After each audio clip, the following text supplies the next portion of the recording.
Hare Krishna, welcome back to our Bhakti Yoga Journey series. So, we are continuing with the second canto, chapter 9. So, if you remember, we titled our previous class as The Ultimate Answers, where we discussed the Atma Tattva, the science of the self. And in today's discussion, the second part of, so we discussed last time how self realization and God realization, these are two sides of the same coin.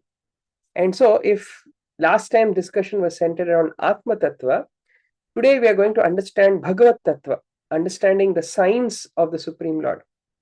So, very powerful section. In fact, this is a very famous section of the Bhagavatam where the Chatushloki Bhagavatam, the entire Bhagavata, the science of Bhagavatam in a nutshell, in just 4 verses, is going to come up in this section where the Lord is personally going to give a condensed form of Bhagavatam to Brahmaji directly. And Brahmaji needed just 4 verses to understand everything that there is, right? So the point where we left last time was when Brahmaji, he had the direct darshan of the spiritual world. And then Lord personally came to him and said, though when you were in that moment of crisis, those 2 syllables, tapa, penance that you heard, it came from me. I gave you that knowledge. And then Lord described how by the power of tapa, in fact, I am that tapa. Tapa is not different from me. And in fact, I am able to create, maintain, and destroy this world on the basis of tapa, right? And then now Brahmaji, after having heard this very important instruction, Brahmaji is going to make a humble appeal. He says that how, my Lord, you are situated in every living entity's heart, and therefore you are aware of everything, right? And yet, as Paramatma, you are present in everybody's heart, and I know that you know the question I'm about to ask. In spite of that, I am praying to you, kindly fulfill my desire. May I please be informed how, in spite of your transcendental form, you assume the mundane form, although you have no such form at all. So he is going to ask 4 important questions, and these 4 verses which the Lord is going to speak is in response to those 4 questions. So the theme of the first question is understanding the spiritual and the material forms of the Lord. So that is, he says that how, may I please be informed how, in spite of the transcendental form. So if you remember, winding back, because Bhagavatam goes into these many nested conversations, we may sometimes lose track. This is a similar question which Parikshit asked Sukadeva Goswami about the form of the Lord. And if you remember, that is why Sukadeva Goswami is quoting this conversation, right? So please remember the questions that we had in the previous chapter, right? So the first question Brahmaji asks is about the nature of the Lord's form.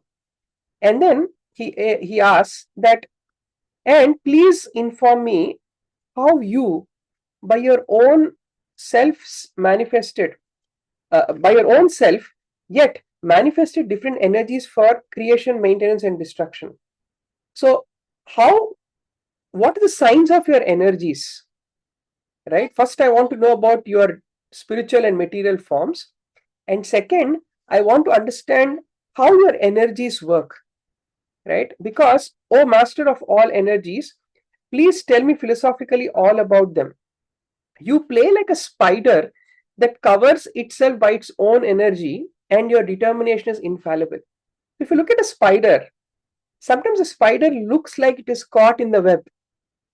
If you are first time ever observing a spider, you may think, oh, the spider is caught in the web. But actually, where did the web come in the first place? The web is a creation of the spider itself. And the spider can also unwind the web. I don't know if any of you noticed this. The spider can also swallow its own web, and it can wind up its own creation. So this analogy of a spider is very pertinent, because if you think about it, if the Lord is like the spider and the creation is like the web, nothing is coming outside of the spider. It's not that like you and I, when we have to make our homes, we have to take earth and make it into bricks. Something outside of us is needed to make our home. Our creations are not creations but mere transformations. We are merely transforming energy from one state to another state. But spider is very special. Therefore, in the entire creation, spider is a very, very unique creature. Its creation, it is the only true creator. So, in many Vedic scriptures, this analogy of the spider is quoted because spider is not merely transforming; it is producing the web on its own, and it has a capacity to absorb the web back. So, he wants to understand how the Lord, his energies work, his spiritual material energies work. And then he says, please tell me so that I may be taught in the matter by the instruction of the personality of Godhead, and may thus act instrumentally to generate different living entities without being conditioned by such activities. So basically, he wants to, he's begging the Lord for his mercy. Very important theme here, actually. Prabhupada himself, he points out very beautiful in the purport that Brahmaji does not want to become a speculator dependent on the strength of his own personal knowledge and conditioned to material bondage. Everyone should know in clear consciousness that one is, in the execution of all activities, an instrument. Right? So ultimately, the Supreme Lord is the Sarva Karana Karanam. He is the cause of all causes. He is the ultimate doer. Because Brahmaji is going to embark on a monumental task. He's not just making a building, he's not just making a city. He's creating the whole creation from nothing. Right? There is nothing existing, and Brahmaji has to create all of that. And so he's really begging for the Lord's mercy so that he acts like this mood of an instrument, or in other words, he's indirectly saying that how do you manage to indulge with your energies and not get affected by them? Right? Remember, the first question was, he said, my Lord, explain your different forms, spiritual and material forms. Second, he's asking that how your different energies work. Third, how do you interact with your energies? Because I know you are the ultimate creator, and yet you are nowhere to be seen in the creation. You do everything, and not a single soul knows your very presence. How do you do this? Right? I mean, because sometimes, we may do some activities humbly, but somewhere in our heart of hearts, we know, oh yes, I did it. Right? But, or at least we leave a little trail for people to know that, indirectly sometimes, of course, because we are still, we are still in the fake it till you make it level. So we don't go blatantly say, oh, look, I did this. But somewhere, we leave a small trail so people know that you did it, and then they come and later appreciate you. Right? There is a need for that kind of validation that is still there. We are still seekers of validation. The Supreme Lord, can you understand? This is the tapasya. When the Lord said, I created this whole world by the power of penance, by the power of tapa, this is the nature of his detachment. Can you imagine? He creates the whole universe. He maintains the whole universe at every single moment. And when the time comes, he destroys it. Can you imagine? What does it take to destroy something that you put so much effort to create? Right? That shows. And that is why from the eternity of time for him, it is just one inhalation and one exhalation. Are we even mindful of our breath? Like, are you thinking, like, if somebody asks you, so what is your schedule today? I'm planning to breathe, inhale and exhale. That's my seva today. That's my job description today. Right? It's one of perhaps the least important things for you in your life. Of course, and if you think about it, It is the most important thing.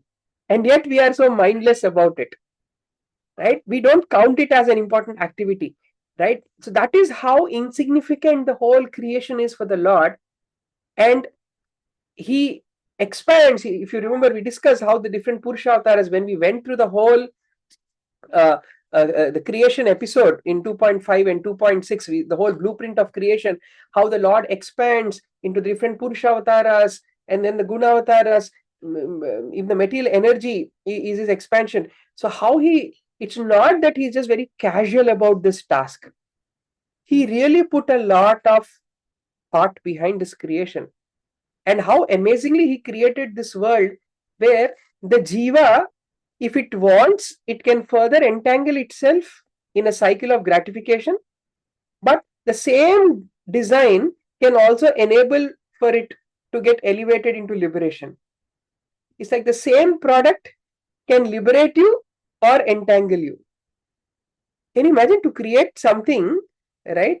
It requires a lot of talent and intelligence. The Supreme Lord put all that, and yet he's completely detached from it. So how are you able to do that? I want to understand it because I want to emulate you. Brahmaji is trying to emulate the Lord, saying, even I want to work in that mood of detachment. So please reveal this to me. Right? And that's why he's saying, please tell me so that I may be taught in the matter by the instruction, that I may act instrumentally to generate living entities without being conditioned by such activities. Right? So basically now he's asking that how Brahmaji may discharge his duties that has been entrusted to him. And then finally he concludes his questioning by saying, my Lord, if you remember, we discussed the first original handshake. Lord personally came and shook Brahmaji's hand. So you have shaken hands with me just as a friend does with a friend, as if you are in equal position. I shall be engaged in the creation of different types of living entities, and I shall be occupied in your service. I shall have no perturbation. But I pray that all this may not give rise to pride, as if I were supreme. Right? Can you imagine? Brahmaji is not worried about whether I will do the creation properly or not. See, creation, the activity of, I mean, if you expand, if you go beyond Brahma to our own personal lives, when we are given a spiritual instruction, along with spiritual instruction comes spiritual empowerment. So to doubt our ability is a sign of lack of faith in the instruction. Brahmaji, his concern was not his ability to create or not to create. He was not thinking, what if I goof up the creation? Because he knew, I am merely the secondary creator. The Supreme Lord already created. I only have to unpack his creation. So that way, I can never go, my task will never go wrong. But what can go wrong in the process is me. Because the Supreme Lord, he will never interfere in my free will. My free will, your free will, all our free wills, the Lord will never interfere in that. He will get his task done, but in the process, what will happen to you? If you think I am the doer, then you are in the spiral of Maya. So Brahmaji was he was not concerned about, Lord, give me the secret plan. What is the secret technique to create? He knew that you already revealed this to me and I know it will happen. But I am more concerned about, I know success is assured. I don't know whether I'll be able to handle that success. So that is the prayer, and Brahmaji, he is our founder Acharya. We are the Brahma Madhva Gaudiya tradition. So this is the mood of engaging in service. Many times when we are entrusted a service, we are more concerned about how to do it. Right? How do I get it right? Because somewhere that ahankar is worried about, if I goof up, I goof up. What will people think about me? Right?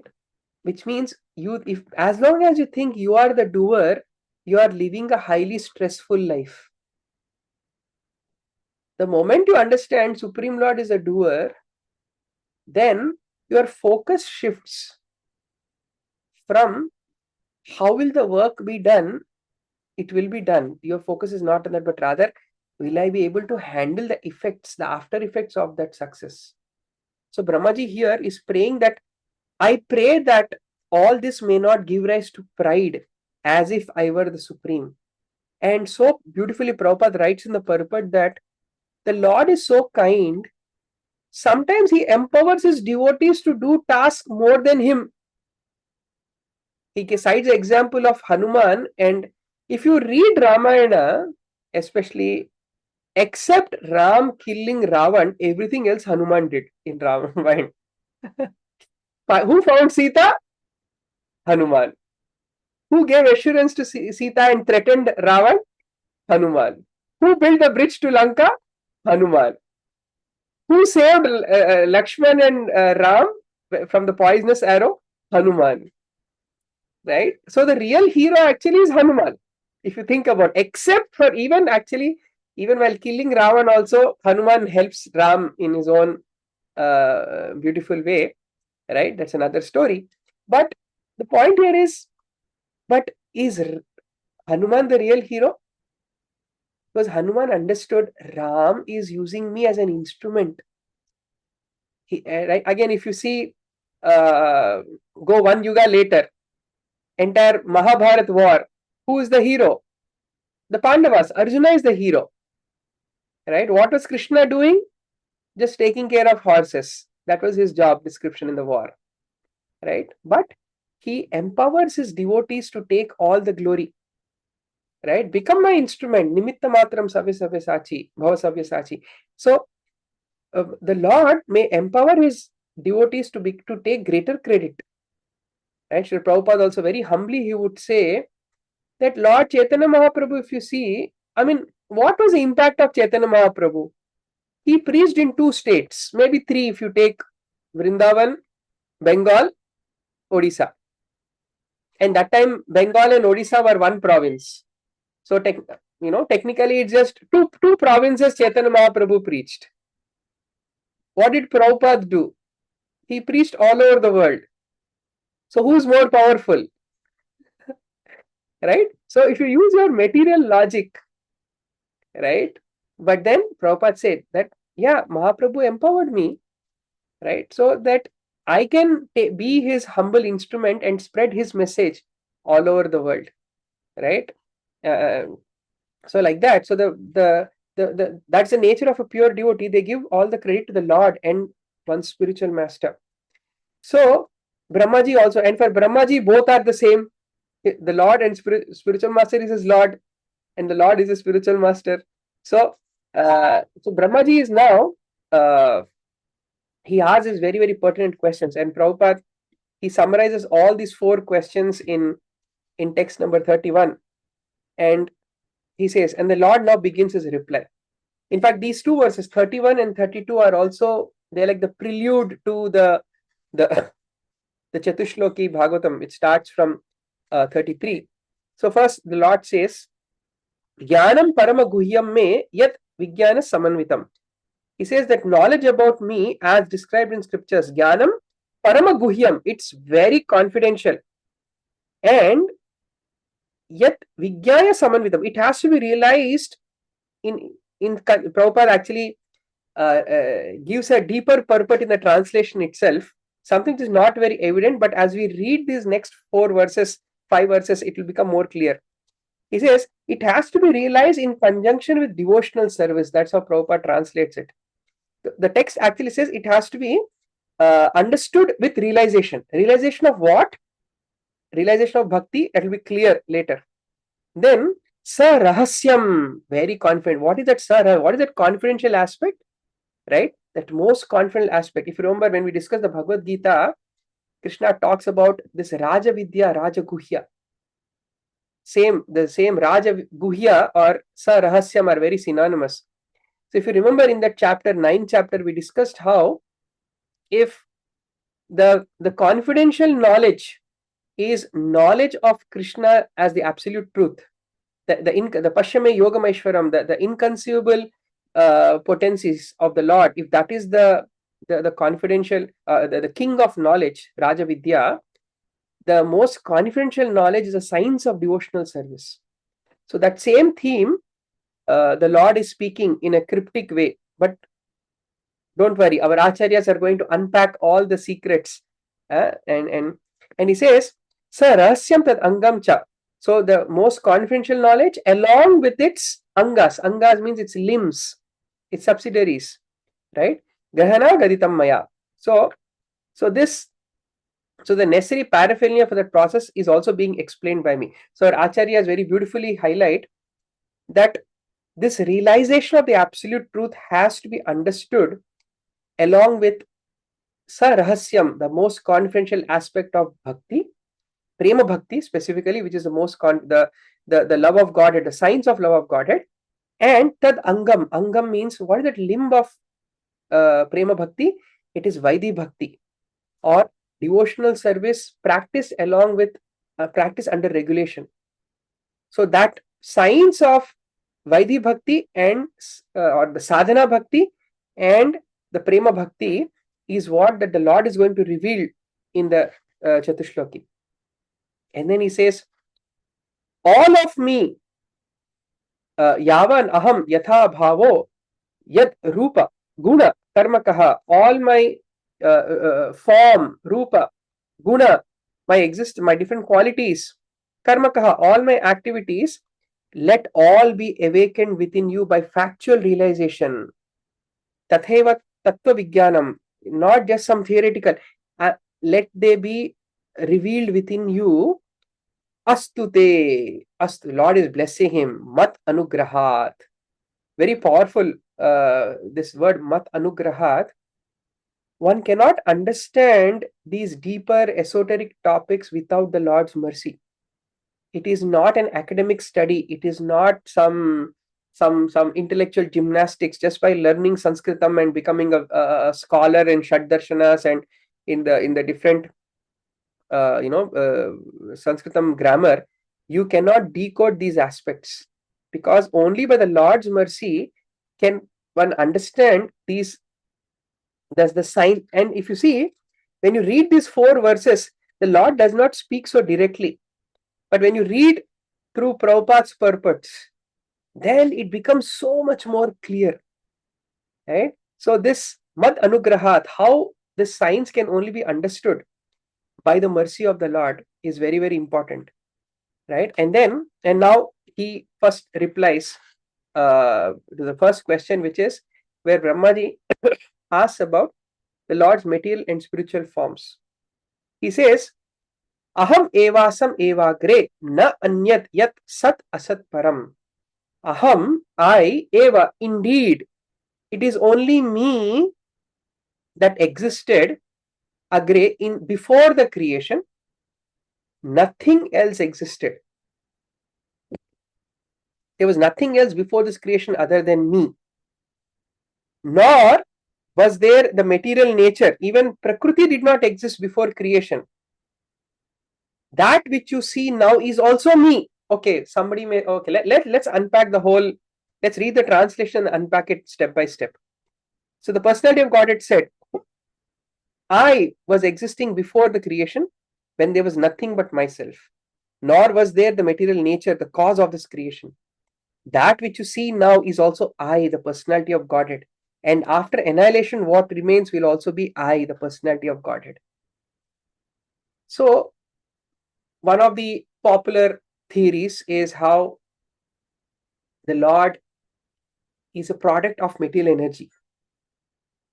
God is a worldly construct. Some people may claim, some atheistic philosophers may claim. So here is a direct response to them, saying that even before the creation existed, the Supreme Lord existed. Now, Prabhupada goes into great detail, very detailed purport. In fact, he gives around 6 pages of purport to this verse, 12 pages of purport to the last verse, to the 4th verse in the series, right? Really long but very beautiful purports. So let's try to break this down. So the different scriptures explain that how it is only the Lord that, now when you say it is only the Lord that exists everywhere, everything, one may come to a conclusion. The first misconception that may come is, does it mean that there is no individuality of the souls? Because if the law, if Krishna is saying, I existed before creation, I am existing now, I will exist after the creation also, does it mean in a monoistic sense, is it what Lord is saying that ultimately there is no individuality among, do you and I as individuals don't exist? Are we all the Lord's? How do I, why is this I, eva, aham, I is being used? So our Acharya is very beautifully described that in terms of causation, the moment you say I am independent, completely independent, I exist as a ontologically independent entity, as independent category, basically it's like saying I am outside the superset. The moment I am different from the superset is no more a superset, right? Or in other words, if imagine a box labeled as everything.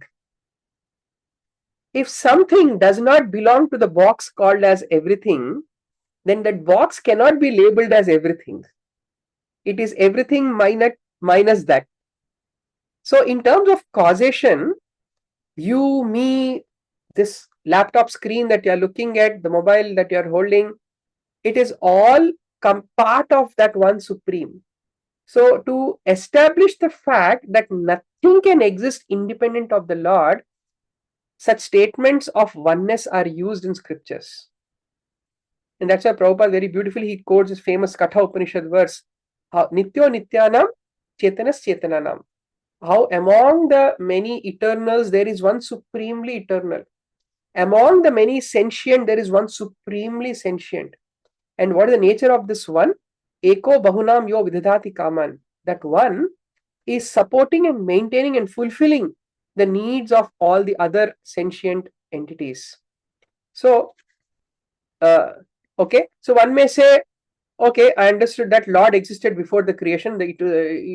Before it was not just some void and tada, some big bang happened and suddenly the creation came and Lord also is a product of the creation. But where is the Lord now?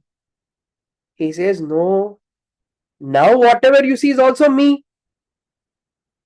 But one may say, oh, are you saying this earth, the sun, the moon, that is a supreme Lord? Does it mean I have to start worshipping them? Right? The or all the devatas, all the different creation that the Lord, you and me, right? So how do I understand that whatever I'm seeing now is also the Lord?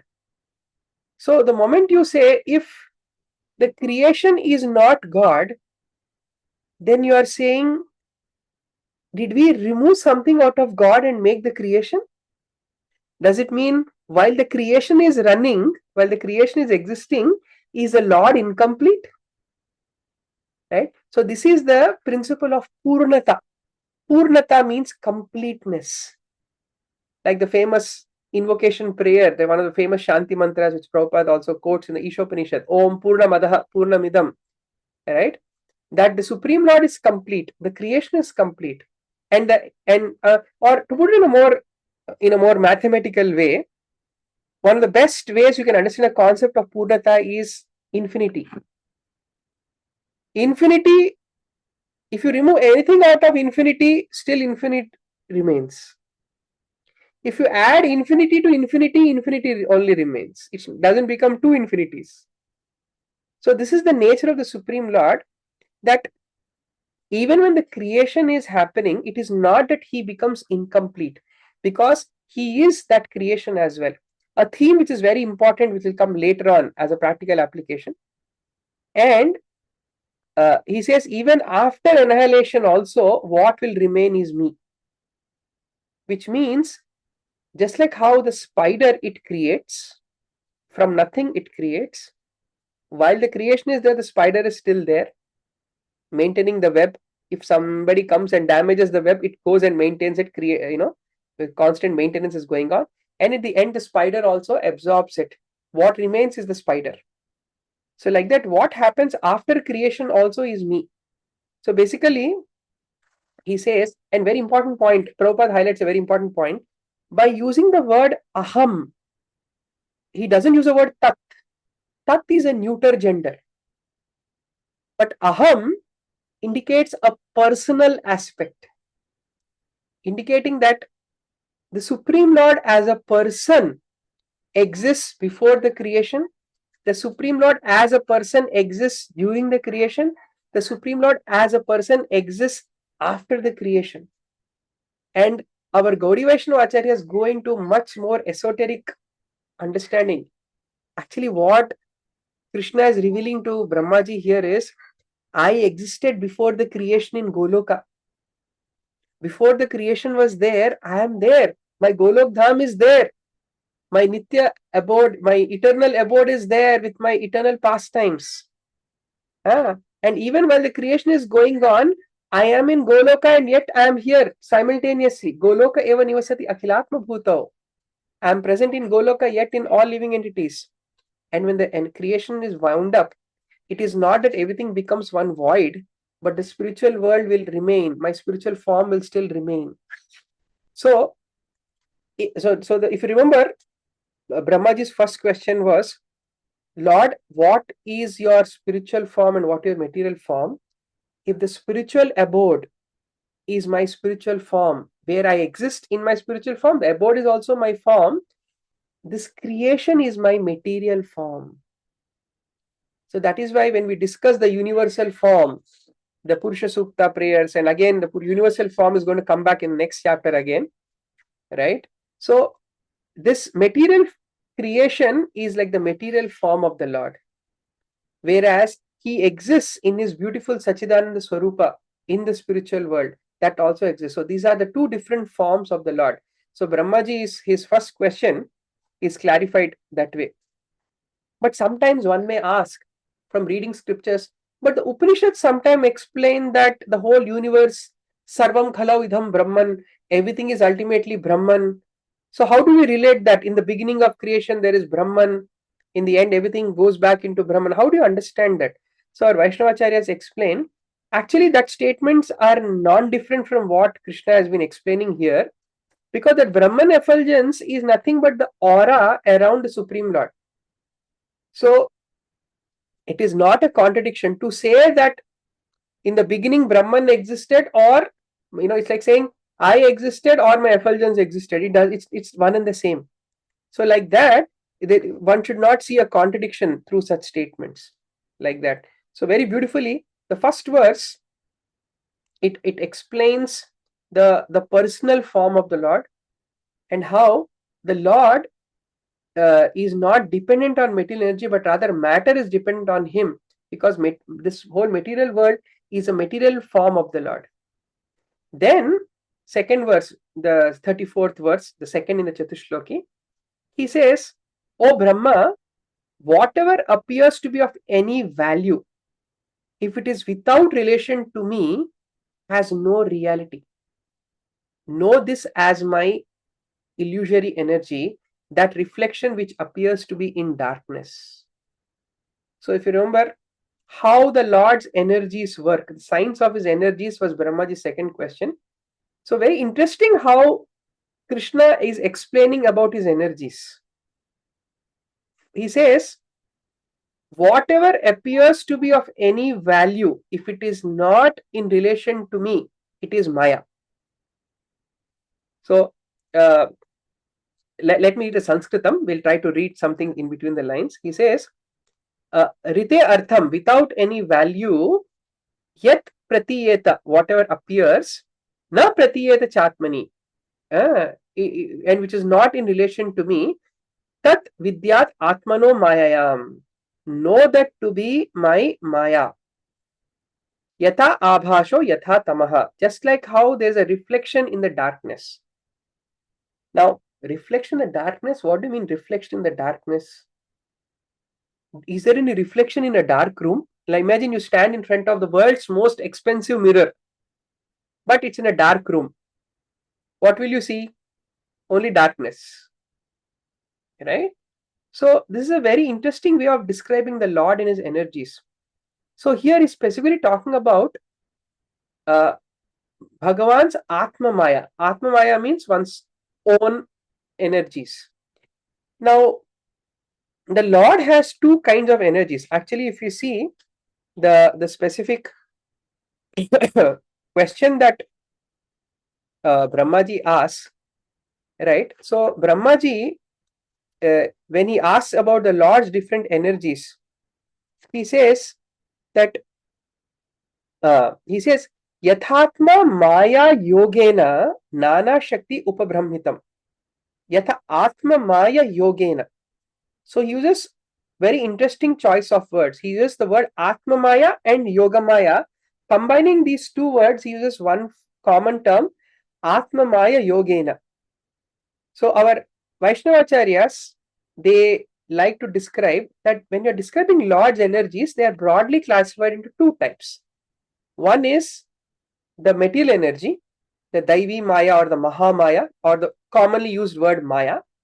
And the other aspect is Yoga Maya or Lord's spiritual energies. And how these two act? They act, let's first talk about the Mahamaya, the worldly Maya. It is described, it has three potencies. First, it has what is called as Pradhana. Pradhan is all the material, that's the matter in its fundamental state. All the earth, water, fire, air, ether, mind, intelligence, ego, they are all products of Pradhan. So all the ingredients of this creation is coming from that aspect of Maya. The second aspect of this Mahamaya is the avidya potency, the illusory potency. And this avidya potency further has, you can say, two categories. One is called the covering potency, other is called the throwing potency. Covering potency is called avaranatmika. So what this covering potency does, it blinds the consciousness of the jiva, avidya. We studied so much in our YTTC. What is avidya does is, it blinds, it covers the consciousness of the jiva and throws it into the material pool, making it identify with earth, water, fire, air, ether. So the covering potency and the throwing potency, these are two aspects of avidya. So there is pradhan, avidya, and the third potency, very interesting, is called vidya. Vidya means knowledge. So one may be wondering, what? Vidya is a potency of Mahamaya? Shouldn't it be potency of Yoga Maya or spiritual energy? Why are we calling Vidya as? It's a very beautiful point here. One may work on self-realization, but may still not realize the Supreme Lord. So that ability to know the self, as you know, the popular karma, jnana, dhyana, they can award you self-realization. Understanding that I am not the matter, I am not matter, but I am spirit, is an understanding that can come even through karma, not maybe through karma, but karma leading to jnana, but jnana and dhyana. Ashtanga yoga and jnana yoga can give a practitioner self-realization. That self-realization is also coming by the potency of Lord's Mahamaya, material energy. Why? You may wonder. Because if you see, in all of these processes, the practitioner is still anchoring one's practice on earth, water, fire, air, ether, mind, intelligence, and ego. The basis of that practice is still material energy. That is why, if you remember, when we discussed the Yoga Sutras in our YTTC, even for an advanced yogi, for them to reach Nirbija Samadhi, they have to give up the knowledge of liberation. That Ritambhara Pragya, which comes in the Nirvikalpa Samapatti, in that state, the advanced yogi has to even give up that Ritambhara Pragya. Ritambhara Pragya is a knowledge of this creation, which is a product of this Maya, which will help you to peel your connection to matter. Your attachment to matter can be peeled with that. But that knowledge of how to peel yourself out of matter is also a burden for your journey of liberation. So, that is a self-realization and liberation. These are two separate things.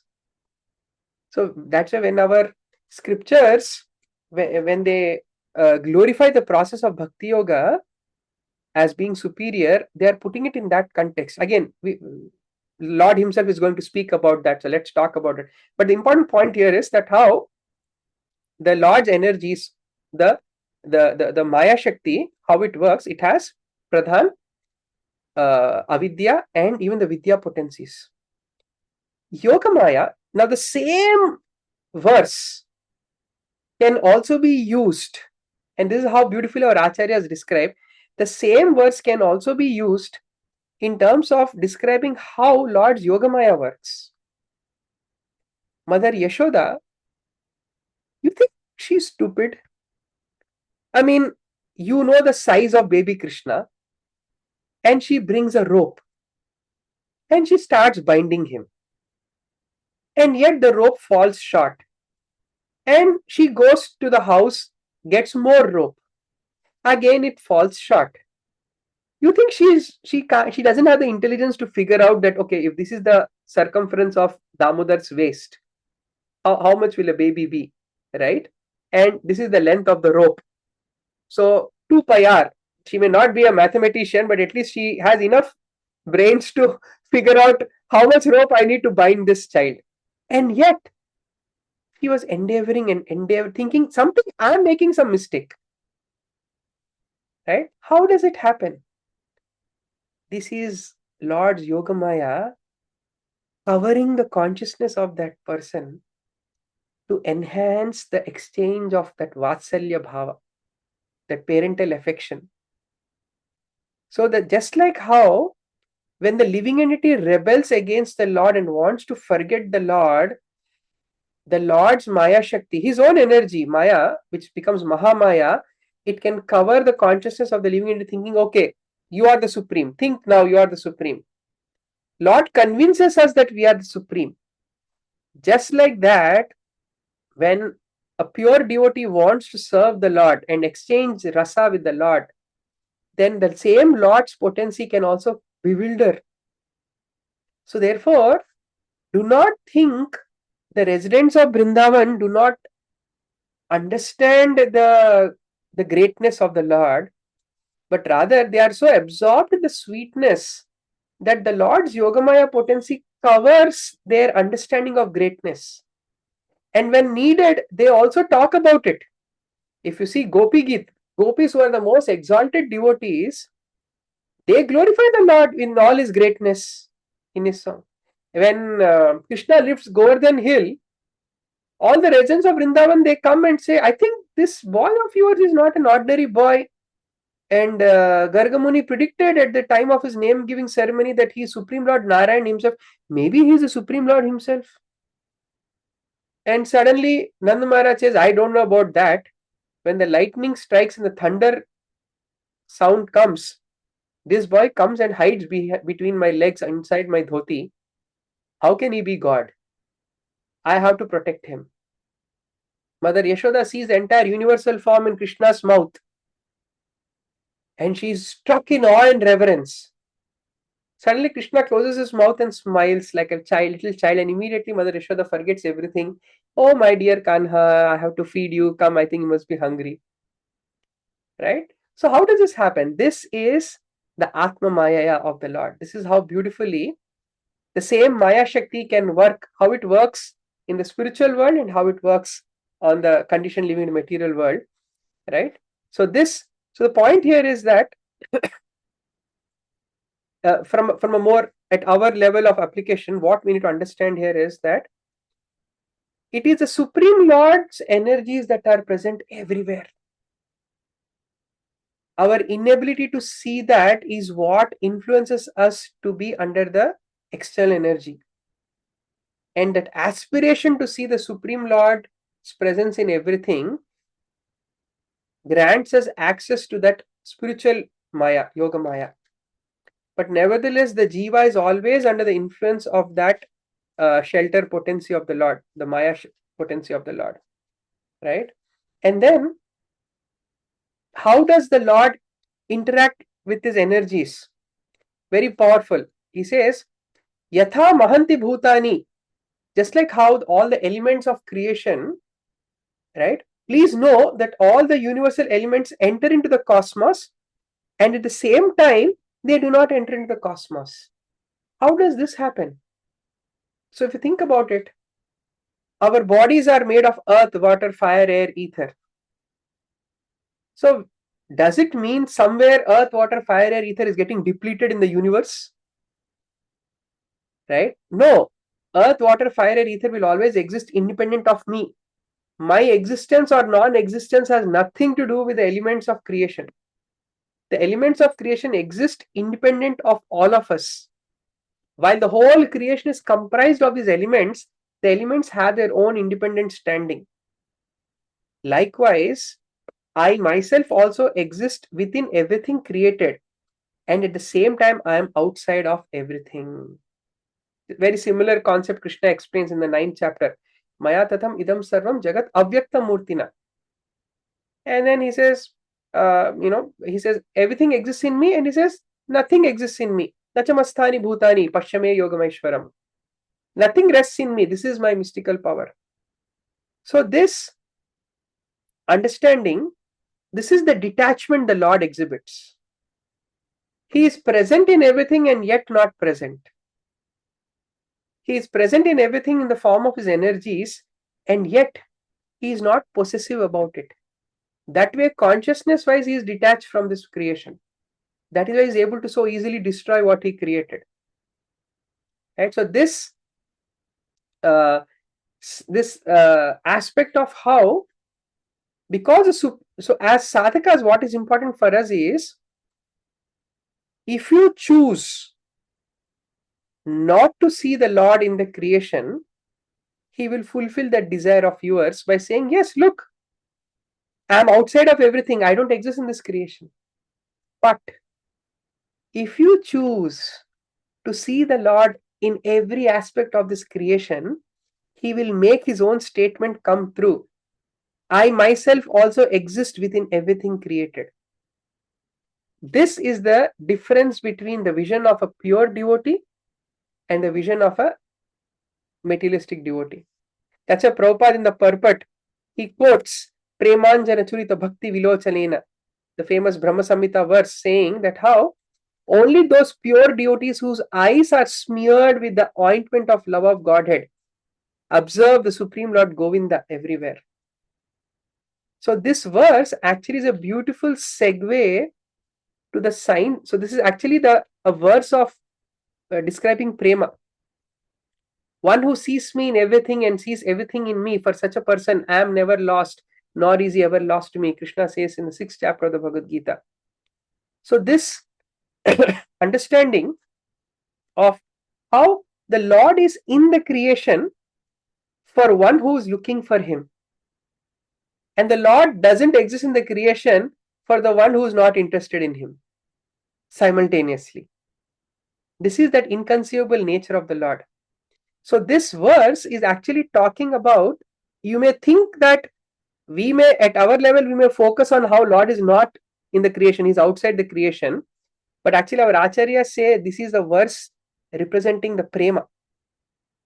So if you remember in our YDTC, we spoke about these 3 important concepts: Sambandha, Abhideya, and Prayojana. Relationship, acting accordance with the relationship, and the ultimate aim, goal of that relationship. Right? So our acharyas also classify that the first 2 verses talk about the Sambandha Tattva, understanding about Lord's spiritual and material forms, understanding about Lord's different energies. His spiritual energy is Yogamaya and Mahamaya. That is, understanding the science of Lord is the Sambandha Gyan. The next verse 35, you may think he should talk about Abhideya, but no, he talks about Prayojan first.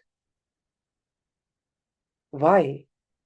Because when the clarity of prayojan is there, the determination for abhideya comes. When the clarity of goal is there, the determination for the practice comes. Many times, despite knowing many things, our determination slackens because somewhere we have forgotten the purpose. So if you see, the Vedic method of inspiring the conditioned soul is not just by giving a motivational talk, come on, yes, you can do it, yes, you can do it, but rather by glorifying the potential. Look, this is what you can get. This is the ultimate goal. This is what prema feels like. Many times, even in our outreach, in our spiritual outreach, if you see our acharyas, they don't hammer so much about, oh, if you don't do this, you'll go to hell. You have to start practicing, you have to chant Hare Krishna, you have to follow that's not the motivation that any of our acharyas give. But rather, they are glorifying the Lord, His extraordinary beauty, His beautiful pastimes, so that once you know the goal, what are you aspiring for, once you understand that, then the determination comes. And if you think about it, right, that when a brand new iPhone 18 Pro Max is going to be launched, they are not going to give you a 1-hour seminar on how to use that phone. Rather, they will tell you what you can potentially do. Now, our phone has 25% more better camera, 30% better processor, 50% better battery, right? Look, this is now your life will be so much better. They'll show you how good your life will be. And because they are trying to promote the prayojan, then naturally you will be like, okay, good, I'm ready to sell my kidney, and whatever it requires, I'll buy that iPhone. So the determination for abhideya comes when the prayojan is very clear. So that is why the Lord is now, he describes this prayojan, that this is the vision of prema, where one can see the imperceptible Lord in this creation. The imperceptible becomes perceptible. That is the secret behind this verse, right? So, pravishanti, apravishanti. He is entered and not entered, right? So, we need that vision of prema. And then, very powerful, this, wow, okay, very quickly. So, the last of the Chatushloki, he says, etavat eva jigyasam, that all this which you have inquired, you have to understand the tattva. A person who is searching after the supreme absolute truth, the personality of Godhead, most certainly searches for it in all circumstances, in all space. Yat syat sarvatra sarvada. At all times. Sarvatra means in all space and time. Sarvada means all circumstances. Every time, every place, in every situation, one has to search. But how? I intentionally didn't read two important words. Anvyaya and Vratirekyabhyam. These are two technical words. We'll try to unpack these two words. Prabhupada translates it directly and indirectly. But actually, these are words that come in the Nyaya school of logic. Maybe the closest English translation I can give you is, maybe in your high school mathematics, you would have studied necessary and sufficient conditions. For something to be true, the necessary and sufficient condition, right? So he says that now, so if you see first verse talks about the Lord's form, second verse talks about his Lord's energies, third verse talks about that prema. Now, how do I gain that prema? You have to follow the process which holds true, which is the necessary and sufficient condition. So what is that process which is necessary and sufficient?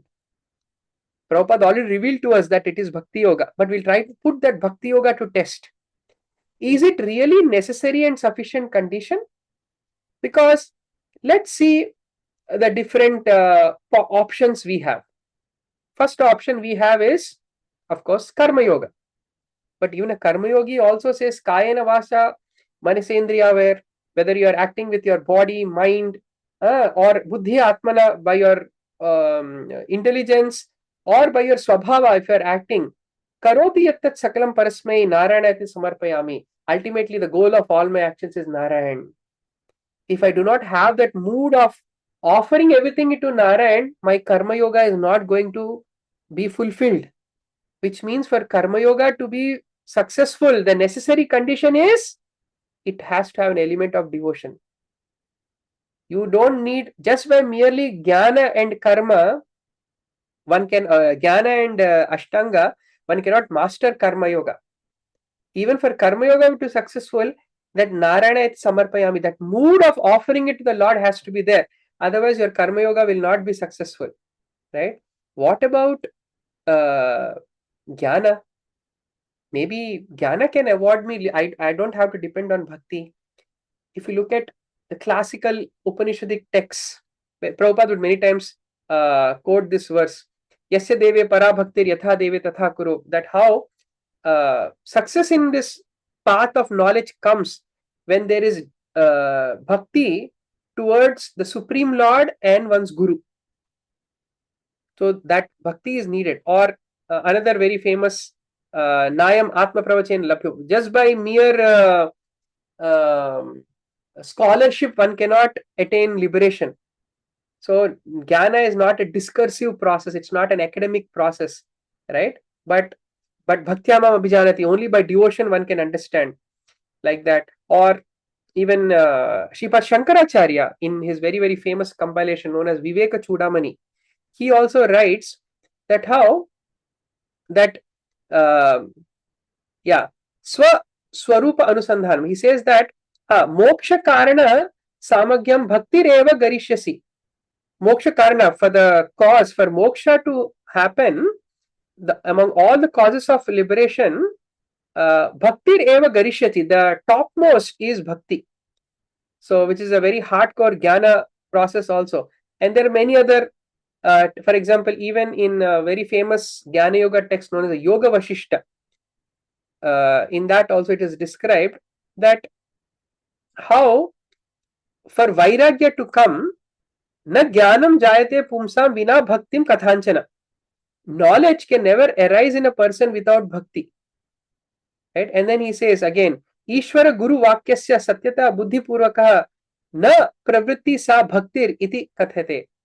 Bhakti is firm trust in the words of the Supreme Lord and the Guru's words. Without this, perfection cannot be achieved. So even the Jnana Yoga traditions, that purification of the mind, the Chitta purification cannot happen without Bhakti, and without Chitta purification, liberation cannot happen. So of course, their understanding of Bhakti, the purpose of Bhakti, for them Bhakti is a tool, but nevertheless, we cannot attain perfection in Jnana Yoga without Bhakti. And later on, when we read third canto, when Kapila Muni is also going to talk about the Jnana Yoga system, there again he clarifies how without the touch of Bhakti, Jnana Yoga cannot attain perfection. And what about Ashtanga Yoga? Again, we say Samadhi Siddhir Ishvara Pranidhanat, Patanjali describes in the Yoga Sutras. To attain perfection of Samadhi, Samadhi Siddhir Ishvara Pranidhanat, by surrender to Ishvara only one can attain that perfection of Samadhi. So if you see, the necessary condition all other systems of yoga put is there has to be some bhakti in your practice. So it is the anvaya, it is a necessary. But what about sufficient condition? Okay, we agree, karma, jnana, dhyana, they all require bhakti. But what about somebody who is doing exclusive bhakti yoga? What about them? Right? So for that also, Prabhupada, why this purport is a 12-page purport is because Prabhupada gives reference after reference after reference how bhakti yoga alone is a sufficient condition. Yes, very, very, very famous verse. Yes, yasi bhakti bhagavati akinchana. All how just by one who is following this path of bhakti, all the devotional qualities of the devatas manifest in such a person. Then he quotes again from Bhagavatam that one may be very well versed in transcendental literature, Vedas, but if he fails to be acquainted with the Supreme, then it must be concluded that all his education is like keeping a cow which does not give any milk, basically just a burden, like that. And then Akama Sarva Kamova, Moksha Kama Udardi, we discussed this verse, it came in this canto in the 3rd chapter. How whether one is full of desires, no desires, or spiritual desires, just by Tivrena Bhakti Yogena, just by intense devotional service, one will attain perfection. So you can see so many such references Prabhupada quotes. So this Anya Vetirekabhyam, so one has to very rationally and philosophically understand the power of this Bhakti Yoga process, and by application of this Bhakti Yoga, and this is the Sadhana Bhakti part, this is the Abhideya part, this is how one must Sarvatra Sarvada, in all places, in all time, and in all situations, one must engage in this process, and that is how one will attain the perfection of the life and one will realize the Lord. So like that. So then after describing this in these 4 verses, he gave a nutshell. Who am I? What are my energies? What are my forms? Right? Second, how do you see me? I am there and I am not there in this creation, but you can see me when you see with the eyes of love, with prema, bhakti. And the last 4th verse, he talks about the process of sadhana bhakti, how you can perfect your life. So in this 4 verses, as a nutshell, the entire essence of Vedic philosophy has been summarized by the Lord to Brahmaji, and Brahmaji understood everything, right? So then he says, if you remain fixed in this 4 teachings I gave you, then pride will not disturb you, neither partially nor in full, after the destruction also, like that. And then Brahmaji, the chapter concludes by saying how Brahma taught this knowledge to Narada, and Narada eventually taught it to Vyasa, and Vyasa eventually gave it to Shukadeva Goswami. And so Shukadeva Goswami is now going to systematically explain this science of Bhagavatam, which basically talks about 10 important topics about the Supreme Lord. So what are those 10 topics and how the entire question, so all the questions that Parikshit asked Sukadeva Goswami are centered around the 10 topics. In fact, the entire Bhagavatam is actually centered around these 10 topics. That is going to be our discussion in our next chapter. All right, we'll stop here. Let's open up for any questions that you may have. Yes, Apurva, go ahead. Hare Krishna, Prabhuji. Am I audible? Yes, please go ahead. Prabhuji, you mentioned that the material world is the material form of the Lord. Mm-hmm. So even though it is the material form, but it is of the Lord. So we call it transcendental? Can it still be? Is the material form of the Lord also transcendental, like the spiritual form of the Lord? It in fact, the whole purpose of the discussion was that it can be if you start seeing it with the lens of service. So that is why if you see in the Vedic philosophy, the Supreme Lord is both immanent and transcendent. He is in this creation and is beyond this creation. That is why for us, this world is not a place of suffering. The world is a place of service. So when you understand this philosophy, then we start looking at this world from outside the lens of our egoistic enjoyment and start rendering service. Then that very process of living in this world will purify us, right? So that is a concept that is why in the Vedic culture you don't compartmentalize your life as spiritual life and material life. That is a very Abrahamic concept. When I go to a place of worship and when I confess my sins, so then I'm doing some holy activity. When I come home, I'm doing materialistic act. When I'm earning money, or right. So that is when the Vedic culture, dharma, artha, kama, moksha, all have been spiritualized. These purusharthas are also spiritual. When you understand this principle, that how the Lord is present in this material energy, that is why the reason why in the Vedic dharma we have reverence to all forms of life and all forms of this creation, whether it be rivers or plants or mountains. We see the touch of divinity in all of them. That is the vision, that is the worldview we are aspiring for. Then where is a question of exploitation ever coming into our consciousness? Right? So yeah, so yes, so one has to see that. Yet, at this, having said that, an advanced devotee is not interested in the universal form. Why? Because the nature of service, you can, I mean, can you offer a garland to the universal form? So can you drape a cloth around the universal form?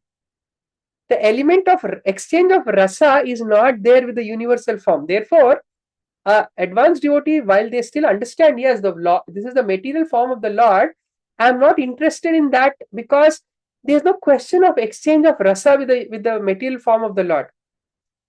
Therefore, Shama Sundar, I am interested in the spiritual form of the Lord. Right? So that's the understanding. So to deny the Lord as to deny the material form of the Lord and saying matter is just a discarded energy, external energy, is one deviation. And to just say, oh, nature is also God and nature worship is God, that is also another extreme of thinking. So we have to be careful on both sides. All right. Okay. Yeah. Okay, Ganga, you raised a question earlier. So yeah, we are reading from Canto 2, Chapter 9. So this is an ongoing series. So the whole playlist is there in our YouTube page. So we've been doing this for over a year now, right? So yeah, so you can catch up with all those lectures from there. All right, so let's end our discussion here. Oh, you have a question? Yes, go ahead. Oh, so happy to see you again. Thank you. It's always a very beautiful to attend your classes. So one just quick question. So what are the 4 verses that were summarizing something I didn't get them? So tell me the numbers if possible. 3, 34, 35, 36. So these are the 4 verses. So Canto 2, Chapter 9, text 33 to 36. So these are the 4 verses.